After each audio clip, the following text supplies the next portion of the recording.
Star 99.9 Happy Hour concerts every Wednesday in April at 5 p.m. on the Star Facebook page. We want to be singing in the front row too, but until real concerts come back, grab that laptop or phone and watch right from your living room.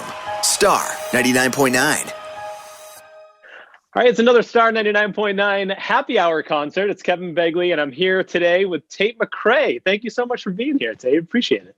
Thanks for having me. Yeah, absolutely. And, you know, our Star listeners here in Connecticut, they're very familiar with your music. You have a lot of fans here in the Bridgeport area here in Connecticut. So, you know, for people who don't know your story, you're from Canada. You started off as a dancer, and then you built millions of followers on YouTube, and you started your music career. Was that the plan all along to do it that way, or did you just want to dance at first? No, I never knew. The thing is, I never really knew how to get into the music industry. Like, my dream was to be a pop star, obviously, when I was younger, but I never knew how to get into the industry. It seemed like an impossible thing to do. So I really thought I was going to grow up and be a professional dancer. Yeah. And, you know, congrats on all the success over the past year. You know, You Broke Me First came out, and it must have been weird for that to come out during this weird time that we're in, you know, in the pandemic and everything. So what was that like when the song started to really hit? It's really strange because I haven't experienced things to the full extent. Like, I've started to check off things off my goal list that I've, you know, always dreamt of doing. And the fact that I can't actually be there in person obviously really sucks. But I'm really grateful for everything that's been happening. It's been crazy. You know what I feel, you know, working in radio, we talk to a lot of our listeners on a Zoom like this or on Instagram Live or things like that. I feel like with a musician, with your fans too, it's almost it's like the fans are connecting even more over this past year. Do you feel that at all? Because people are home and they're on their devices more and stuff. I mean, yeah, everyone's on the internet right now, especially TikTok, especially on Spotify, and looking at different all the music that's dropping. I mean, it's crazy. It's crazy how much people are on their phones. So I think it's also, to my advantage, a great way to be able to be more hands-on with all my fans that I haven't, seen in a year and a half. Yeah, definitely.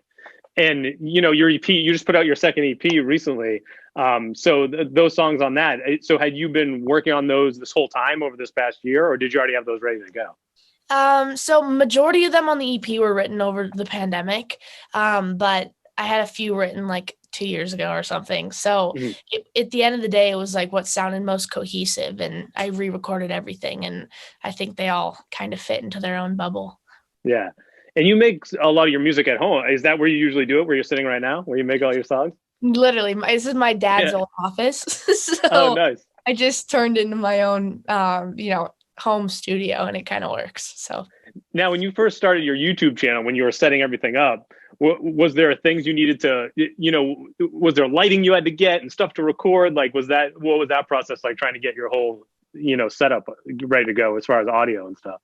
Honestly, people always thought, because I did singing videos every week, it was literally just like a camera, no microphone, no nothing, no lighting. Like the setup was brutal. It was like balancing on my keyboard. Like every 5 seconds it would fall off because it was balancing on the edge. I had no thing to like hold it up.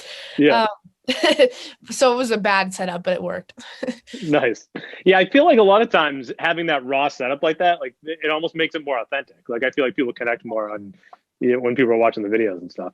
Yeah, no, it was very real. It was very And you've already done so much, at only 17 years old, you've done a lot in your career so far. So what's next? What are your other goals, going forward in the next couple of years?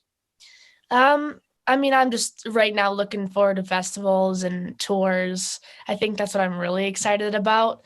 I'm doing like fake mini concerts in my mirror every day.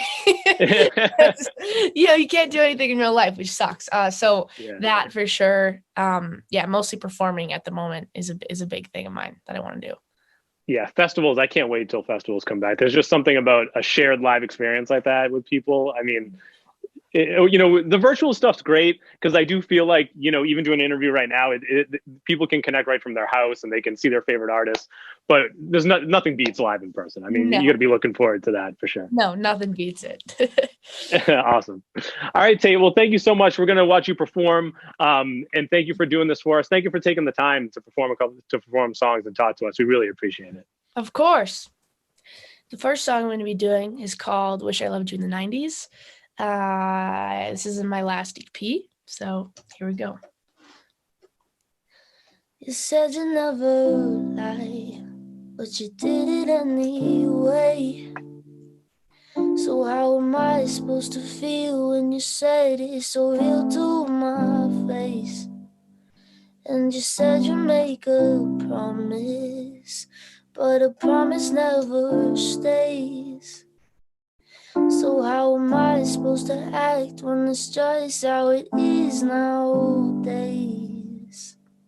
And I swear we kind of fell in love with the pain. And I'm scared we don't even know the right way.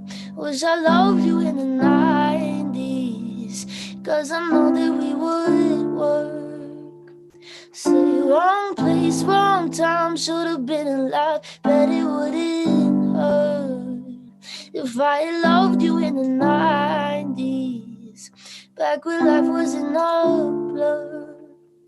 Say right guy, right vibe, wouldn't have to try, bet it wouldn't hurt if I had loved you in the 90s. If I had loved you in the 90s. What happened to the guy picking up the girl?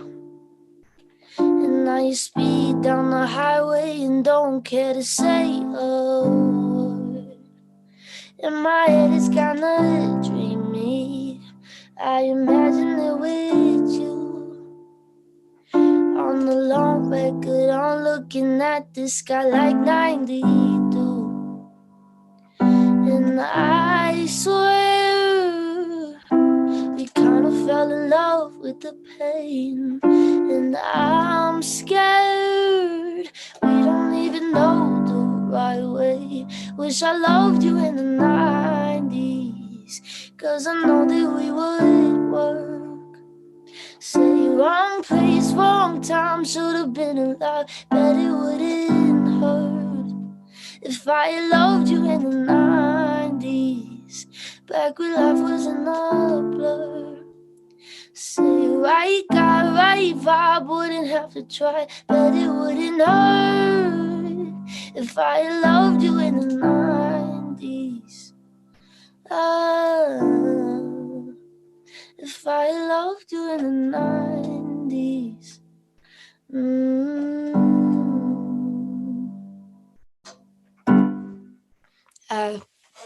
So that's Wish I Loved You in the 90s. It's usually on acoustic guitar, but I have to play it on piano for right now. And the next song I'm going to be singing is called You Broke Me First.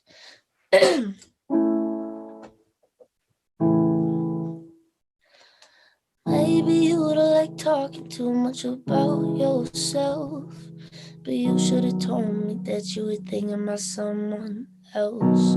You're drunk at a party, or maybe it's just that your car broke down, or your phone's been off for a couple months, so you're calling me now. I know you like this. When shit don't go your way, needed me to fix it. And like me, I did, but I've been out of every reason. Now suddenly you're asking for it back. Could you tell me where'd you get the nerve? Yeah, you could say you miss all that we had, but I don't really care how bad it hurts when you broke me first. You broke me first. Took a while, was in it now when I first heard that you moved on quicker than I could have ever, you know that hurt. I swear for a while I was staring my phone just to see your name, but now that it's there I don't really know what to say. I know you like this.